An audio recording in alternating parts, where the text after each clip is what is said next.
social media တောင်းနေရင်အချင်းဘလို့ကုံသွားမှမသိလွန်ခဲ့တဲ့ခဏကဘာလုံးနေမိမတော့မမိတော့တဲ့အဖြစ်မျိုးကြုံဖူးကြလားဒါကလူအများစုကြုံနေရတဲ့အချင်းဒီတစ်ခုပါပဲဆိုတော့ဒီနေ့မှလေဒီရှိတဲ့ခင်မှာဖြစ်နေတဲ့အာယုံစူးစိုက်မှုဆိုင်ရာတိုက်ပွဲအကြောင်းကိုလေ့လာရင်းနဲ့ကိုယ့်ရဲ့အာယုံစူးစိုက်မှုကိုဘလို့ပြန်ပေးအနိုင်ယူမလဲဆိုတဲ့နည်းလမ်းတွေကိုအတူတူရှာဖွေကြည့်ကြအောင်ဒါတော်ထူးဆန်းတဲ့အချင်းဒီတစ်ခုမဟုတ်ဘူးလားစဉ်းစားကြည့်လေကျွန်တော်တို့ရဲ့ဖုန်းတွေကွန်ပျူတာတွေကသူတို့အပေါ်မှာပဲအာယုံစိုက်နေအောင်ကိုဆွဲဆောင်ထားတာဒါပေမဲ့အဲ့လိုဆွဲဆောင်ထားရင်လည်းကျွန်တော်တို့ရဲ့စိတ်ကပိုပြီးအားနည်းလာသလိုအာယုံတွေပိုပြက်လွင့်လာသလိုဖြစ်နေတယ်ဆိုတော့ဒီလိုတစ်ခုနဲ့တစ်ခုဆန့်ကျင်နေတဲ့အချက်ကိုနည်းနည်းလောက်လေ့လာကြည့်ကြရအောင်ကြကလေဒီနေ့ကျွန်တော်တို့အတူတူအဖြစ်ရှားမဲ့ပယ်လေးတစ်ခုပဲစဉ်းစားကြည့်ပါလားစက္ကန့်30စာဗီဒီယိုတစ်ခုကိုမြစ်တောင်မခတ်တန်းဆွဲဆွဲမြဲမြဲကြည့်နိုင်နေတဲ့သားနဲ့လေကို့အတွဲတွေကိုခဏလောက်လေးတောင်အာယုံစိုက်ဖို့ကြတော့ဘာလို့မဲ့ဒီလောက်တောင်ရုန်းကန်နေရတာလဲတကယ်တော့ဘာလို့ဖြစ်နေတာလဲဒီလိုလေးစဉ်းစားကြည့်လို့ရပါတယ်နိပညာဆိုတာကလေကျွန်တော်တို့ရဲ့အာယုံစူးစိုက်မှုအတွက်ဓာတ်လေးကတဆင့်လို့ပဲသိအားမဆိုင်ရပဲကိုသွားချင်တဲ့နေရာကိုတန်းခေါ်သွားပေးတယ်ဒါပေမဲ့အဲ့ဒီဓာတ်လေးကကိုပဲအားကိုလွန်လာတဲ့အခါဘာဖြစ်လာလဲဆိုတော့ကိုယ့်ရဲ့စိတ်ပိုင်းဆိုင်ရာကြွသားတွေကအားနေလာတော့လေးကားချိုင်းကိုအားကိုတက်ရမှာကိုမေ့သွားကြတော့တာပေါ့ဟုတ်ပြီဆိုတော့ကျွန်တော်ရဲ့အာယုံစိုက်နိုင်စွမ်းကအားနေလာပြီဆိုတာသိပြီဒါပေမဲ့ဒီချက်ကလက်တွေ့ဘဝမှာဘယ်လိုအကျိုးဆက်သိဖြစ်လာစေလဲဒါကလေအာယုံနဲ့ပြန်လွင့်တာချက်အများကြီးပိုနှံ့နေပါတယ်ကျွန်တော်ရဲ့စိတ်ကျန်းမာရေးကိုပါအကြီးကြီးချိခိုက်စေပြီးအန်တရရှိတဲ့တန်တရားတစ်ခုတည်းကိုတွန်းပို့နေတာပါအာယုံစိုက်မှုကိုလမ်းညွှန်နိုင်စွမ်းပြောင်းသွားတဲ့အခါမှာလေကိုယ်စိတ်ကိုစီမံခန့်ခွဲနိုင်တဲ့အရေးကြီးတဲ့ကိရိယာတစ်ခုလက်လွတ်ဆုံးရှုံးသွားတယ်လို့ပဲမကောင်းတဲ့အတွေ့အကြုံရဲ့တန်တရားထဲမှာနစ်နေပြီးယုံမထွင်နိုင်တော့ဘူးပြောရရင်ကိုဦးနောက်ရဲ့စတီယာယုံကိုမကင်နိုင်တော့တယ်လို့ဖြစ်သွားတာပေါ့အဲ့ဒီနောက်မှာတော့ဒီတန်တရားကစပြီးလက်ပတ်ပါတယ်စိတ်ထဲမှာဝမ်းနည်းမှုဒါမှမဟုတ်စိုးရိမ်စိတ်လေးတစ်ခုဝင်လာတာနဲ့အမြန်ဆုံးထွက်ပေါက်ကဘာဖြစ်မလဲဖုန်းမှာပဲဒါပေမဲ့အဲ့ဒီခဏတာတတ်တာမှုကတူးတန်ရတန်ကြီးလို့ရှိတယ်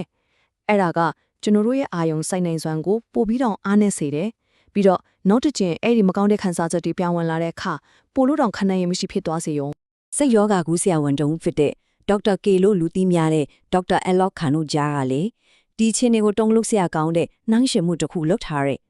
သူကပါပြောလဲဆိုတော့နီးပညာကိုဒီလိုမိခိုးနေတာဟာဘိန်းဖြူဆဲလန်းတာနဲ့တော်တော်တူတယ်တဲ့နာကျင်မှုကိုတတ်တာအောင်တုံးတဲ့ຢာကပဲရေရှည်မှာကိုယ့်ကိုပိုပြီးထစ်ရွယ်ရွှဲဖြစ်အောင်လုပ်နေတယ်လို့ပါပဲဆိုတော့ဒါကတူတဲ့ချင်းရဲ့ပြဿနာတစ်ခုတည်းမဟုတ်တော့ဘူး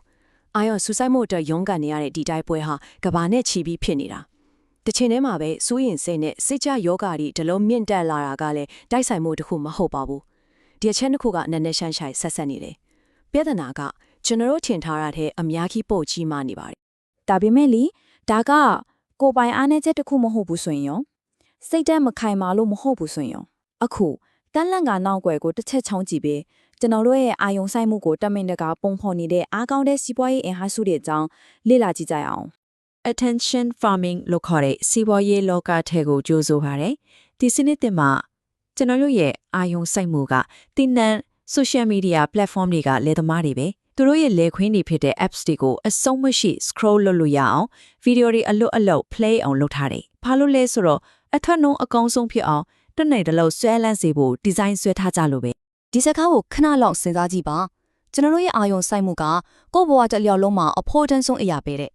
ဟုတ်တယ်ကျွန်တော်တို့ရဲ့ခွင့်ပြုချက်အပြည့်အဝမပါပဲအဝဲအယောင်းလုပ်နေကြတဲ့အရာဟာကျွန်တော်တို့ရဲ့အာယုံစိုက်မှုပဲဒါကကိုယ့်ဘဝရဲ့ငွေကြေးတစ်ခုလိုပဲဆက်ဆံရေးတွေတိဆောက်ဖို့ကျွမ်းကျင်မှုတွေတင်ယူဖို့ဘဝရဲ့အတိတ်ဘက်ကိုဖန်တီးဖို့ကျွန်တော်တို့သုံးဆွဲရတဲ့အရာလေးကိုယ့်ရဲ့အာယုံစိုက်မှုဘယ်ကိုရောက်သွားလဲဆိုတာကိုမထိန်ချုံနိုင်တော့တဲ့အခါကျွန်တော်တို့ဆုံးရှုံးသွားတာအချိန်တစ်ခုတည်းမဟုတ်တော့ဘူးကိုယ့်ရဲ့ဒီစိတ်တစ်ပိုင်းကဆုံးရှုံးသွားတာ algorithm တွေကကျွန်တော်တို့ဘာလို့ခြင်းလဲဘာစဉ်းစားလဲဘာလုပ်မလဲဆိုတာကိုတော့ဆုံးဖြတ်လာကြတယ်တထည်ထည်နဲ့ကျွန်တော်တို့ကရုပ်တဲ့ရုပ်တွေဖြစ်လာပြီးဤပညာကကြိုးတွေကိုဆွဲနေတယ်လို့ပဲဒီအချိန်ကစိတ်ပြက်စရာကောင်းတယ်ဆိုတာမှန်ပါတယ်ဒါပေမဲ့မျောလင့်ချက်မမှတ်သေးဘူးစဉ်းစားကြည့်လေကျွန်တော်ရဲ့စိတ်ကိုအာယုံပြန်လွှင်းအောင်လေ့ကျင့်ပေးလို့ရတယ်ဆိုရင်အာယုံစိတ်တက်အောင်လည်းပြန်လေ့ကျင့်ပေးလို့ရတာပေါ့ဆိုတော့အခုစိတ်ပိုင်းဆိုင်ရာအားကစားခန်းမှာကိုတွားပြီးကိုယ့်ရဲ့ကြံ့ခိုင်မှုကိုပြန်လဲတီးဆုပ်ကြရအောင်အချိန်ရောက်ပါပြီဒီလေ့ကျင့်ရေးရဲ့အခြေခံအုတ်မြစ်ကတော့လေရှေးဟောင်းယောဂကျင့်စဉ်တွေကနေဆင်းသက်လာတဲ့ရိုးရှင်ပြင်းမဲ့အားကောင်းတဲ့အသွေးခေါ်တစ်ခုပါပဲ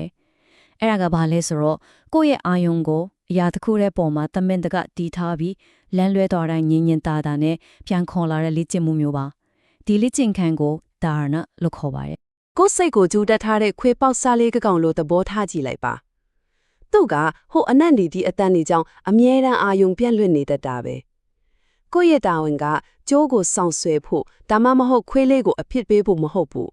ညင်သာပေမဲ့ခိုင်မာတဲ့လမ်းညွန်သူဒီလောက်အနေနဲ့သူ့ကိုလမ်းကြောင်းပေါ်ပြန်ရောက်အောင်စိတ်ရှည်ရှည်နဲ့အမြဲတမ်းပြန်ခေါ်ပေးဖို့ပဲအာယုစူးစိုက်မှုကိုအဲ့ဒီလိုလေ့ကျင့်ရတာ ဟုတ်ပြီဆိုတော့ကျွန်တော်တို့မှာအခြေခံမှုတစ်ခုရှိသွားပြီအဲ့ဒါကတော့လမ်းလွဲနေတဲ့စိတ်ကိုညင်သာစွာလမ်းညွှန်ပေးဖို့ပဲအခုဒီအခြေခံမှုကိုလက်တွေ့အသုံးချနိုင်မဲ့တိကျတဲ့လေ့ကျင့်ခန်းတစ်ခုကိုကြည့်လိုက်ကြရအောင်သူ့ကို Trataka လို့ခေါ်ပါတယ် Trataka ဆိုတာရိုးရှင်းပေမဲ့အလွန်အစွမ်းထက်တဲ့တရားထိုင်နည်းစနစ်တစ်ခုပါလို့ရမှာကတော့ဖျောင်းတိုင်မီလိုမျိုးအာယုံစိုက်စရာတစ်ခုတည်းကိုရှာပြီးမြေတော့မခတ်ပဲမိနစ်အနည်းငယ်လောက်စိုက်ကြည့်နေဖို့ပါပဲလွယ်တယ်လို့ထင်ရပေမဲ့ဒါဟာအာယုံစူးစိုက်မှုဆိုင်ရာကြွက်သားတွေကတကယ်ကိုအားကောင်းတဲ့လေ့ကျင့်ခန်းတစ်ခုပါဒီရှင်းဟောလေ့ကျင့်ခန်းကကျွန်တော်တို့ရဲ့ခေတ်သစ်ကမ္ဘာမှာဘာကြောင့်ဒီလောက်ထိရောက်မှုရှိနေရတာလဲအကြောင်းရင်းတစ်ခုကတော့ဒါဟာကျွန်တော်တို့ရဲ့မျက်နှာပြင်ကြီးကနေအဆက်မပြတ်လာနေတဲ့လှုံ့ဆော်မှုတွေကိုတိုက်ရိုက်တံပြန်တိုက်ခိုက်လို့ပါပဲတစ်ဖြက်ဖြက်ပြောင်းနေတဲ့ feed ရဲ့အစားဒီငိန်တဲ့အလင်းရောင်တစ်ခုတည်းကိုပဲအာယုံဆက်ရတာလေမီးကိုမီးနဲ့နိုင်နေဆိုသလိုမျက်နှာပြင်ကိုမီးတောင်းနဲ့တိုက်ထုတ်မြန်နေပေါ့ဒီနေရာမှာတကယ်စိတ်ဝင်စားဖို့ကောင်းတဲ့အချက်တစ်ခုရှိပါတယ်ဖျောင်းတိုင်မီကိုစိုက်ကြည့်ပြီးလို့မျိုးလုံးမေးလိုက်တဲ့အခါအံ့ဩစရာတစ်ခုမြင်နိုင်တယ်အဲ့ဒါတော့လုံးဝကွဲပြားတဲ့အယောင်နဲ့မီးတော့ရဲ့အကြီးပုံရိပ်တစ်ခုပဲဒါကလေကျွန်တော်ရဲ့အာယုံခံနိုင်စွမ်းဘလောက်အံ့ဩဖို့ကောင်းလဲဆိုတော့တတိပေးလိုက်တဲ့ထူးခြားတဲ့အတွေ့အကြုံတစ်ခုထည့်ပြီးဘလို့ဖန်သားပင်ကမှတူပါလို့ရမှာမဟုတ်ပါဘူးနောက်ဆုံးအနေနဲ့စိတ်ကြမ်းမရဲ့အရေးကြီးဆုံးချစ်နိုင်ပေမဲ့အလေးမထားမိဆုံးကိရိယာတစ်ခုအကြောင်းပြောကြရအောင်အဲ့ဒါကတော့ဘာမှမလုပ်ပဲနေခြင်းရဲ့စွမ်းအားပါပဲအမြဲတမ်းအလုပ်လုပ်နေဖို့တခုခုလုပ်နေဖို့တောင်းဆိုနေတဲ့ဒီကမ္ဘာကြီးမှာကိုယ့်ရဲ့အားလက်ချိန်တွေကိုပြန်ရယူခြင်းဟာတော်လန်ရေးတစ်ခုလုပ်တာနေတော့တူပါတယ်ဒီအားလက်ချိန်ဆိုတာအလဟတဖြစ်သွားတဲ့အချိန်မဟုတ်ပါဘူးသူ့ကိုဦးနောက်ရဲ့ညာဘက်သက်ရှင်ရဲ့အဖွဲလိုတောင်သဘောထားလို့ရတယ်ဒီအချိန်မှာပဲကျွန်တော်တို့ရဲ့စိတ်ကတဏိတာရဲ့အတွေ့အကြုံတွေကိုပြန်စည်းစစ်တယ်စိတ်ခံစားမှုတွေကိုဖြည့်ရှင်းတယ်မှတ်ဉာဏ်တွေကိုသိသိတယ်ဒီအချိန်မရှိရင်အရာရာစုပုံလာတော့တာပဲဒီမှာအားကောင်းတဲ့ခြားနှောင်းမှုတစ်ခုကိုတွေ့တာပါလိမ့်မယ်အရင်တုန်းကအားလက်ချိန်ထဲမှာဆိုရင်စိတ်ခံစားမှုတွေကိုဖြည့်ရှင်းခွင့်ရတယ်ဒါကြောင့်ဟန်ချက်နေမှုပြန်ရတယ်အခုကျတော့အားလက်ချိန်တိုင်းကိုဖုံးနဲ့ဖြည့်လိုက်တဲ့အခါကျွန်တော်တို့ကဥနောက်ကိုအဲ့ဒီခံစားချက်ကိုမဖြည့်ရှင်းနေဘူးဖိနှိပ်ထားလိုက်လို့ပြောနေသလိုပဲဒါပေမဲ့ဖိနှိပ်ထားတဲ့စိတ်ခံစားမှုတွေကပျောက်မသွားဘူးလေသူတို့ကပောက်ခွဲထွက်မဲ့အချင်းအထိစုပုံနေမှာပဲဒါကပဲဒီဆွေးနွေးမှုတစ်ခုလုံးရဲ့အဓိကအနှစ်သာရပါပဲကိုယ့်ရဲ့အာယုံစူးစိုက်မှုကိုပြန်လဲရယူခြင်းဆိုတာကိုတိုးတက်အောင်လုပ်တဲ့နီလန်းလေးတစ်ခုတက်မဟုတ်ပါဘူးဒါဟာကျွန်တော်တို့ရဲ့ဘဝတစ်ခုလုံးကိုပြန်လဲရယူခြင်းပဲဖြစ်ပါတယ်ဒါကြောင့်ဒီမေးခွန်းလေးကိုစဉ်းစားဖို့ခြံထားခဲ့ပါစေအာယုံလွဲစရာတွေနဲ့အမြဲတမ်းပြည့်နေတဲ့ဒီကဘာကြီးမှာကိုယ့်ရဲ့အာယုံစိုက်မှုကိုဘယ်နေရာမှာထားမလဲဆိုတာရွေးချယ်ခြင်းဟာအစုံစွန်သောလွတ်လပ်ခွင့်တစ်ခုပါပဲဆိုတော့အဲ့ဒီကမေးခွန်းကတော့အမှန်တကယ်ကိုပိုင်ဆိုင်တဲ့ဘဝတစ်ခုနဲ့ဘာလက်မလဲဆိုတာပါပဲ